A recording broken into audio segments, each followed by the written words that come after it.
আসসালামু আলাইকুম। রাজিয়া আফজাল রেসিপিতে আপনাদের সবাইকে স্বাগতম। আজ আমি আপনাদের গাজরের হালুয়া বানিয়ে দেখাবো। গাজরের হালুয়া আমাদের সবার অনেক পছন্দের, আর এটা বানানোও খুব সহজ। আমাদের ঘরে থাকা অল্প কিছু ইনগ্রেডিয়েন্টস দিয়ে ঝটপট এই হালুয়া বানিয়ে নেওয়া যায়। আমি আশা করছি আমার এই রেসিপিটি আপনাদের কাছে ভালো লাগবে। ভালো লাগলে আমার আরও অনেক সহজ নতুন নতুন রেসিপি পেতে প্লিজ আমার চ্যানেলটিকে সাবস্ক্রাইব করবেন, আর আমার ভিডিওটি ফ্রেন্ডস অ্যান্ড ফ্যামিলিকে শেয়ার করবেন। চলুন তাহলে দেখে নেই গাজরের হালুয়া বানানোর পুরো প্রস্তুত প্রণালী। গাজরের হালুয়া বানানোর জন্য আমি এখানে 1 কেজি গাজর ভালোভাবে ধুয়ে ছিলে নিয়ে এখন এগুলোকে আমি গ্রেট করে নিব। আমার সবগুলো গাজর গ্রেট করা হয়ে গেছে। এখন চুলায় মিডিয়াম আঁচে একটা প্যান বসিয়ে 3 টেবিল চামচ ঘি দিয়ে দিচ্ছি 3টা এলাচ দানা। এখন গ্রেট করে রাখা গাজর দিয়ে নেড়ে নেড়ে ঘিয়ের সাথে ভালোভাবে মিশিয়ে নিচ্ছি।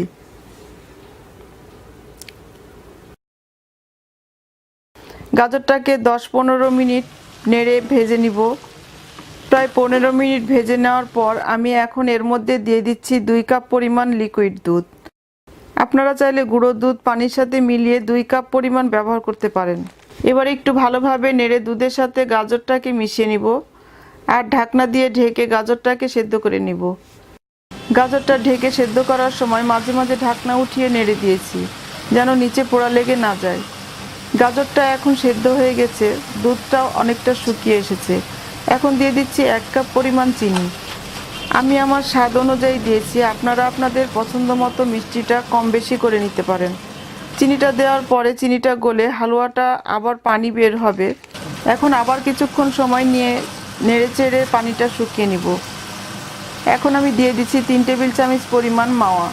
মাওয়া তৈরির রেসিপি আমার চ্যানেলে আছে, লিঙ্কটা আমি ডেসক্রিপশন বক্সে দিয়ে দিব, আপনারা চাইলে চেক করতে পারেন। এখন দিয়ে দিচ্ছি কিছু পেস্তা আর কাঠবাদাম কুচি।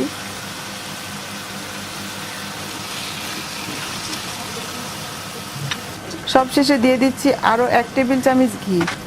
হালুয়া নামানোর আগে ঘিটা দিলে হালুয়ার মধ্যে খুব সুন্দর একটা ঘিয়ের গন্ধ আসে। আবারও ভালোভাবে একটু নেড়ে সব কিছুকে মিশিয়ে নিব। আমার হালুয়াটা হয়ে গেছে।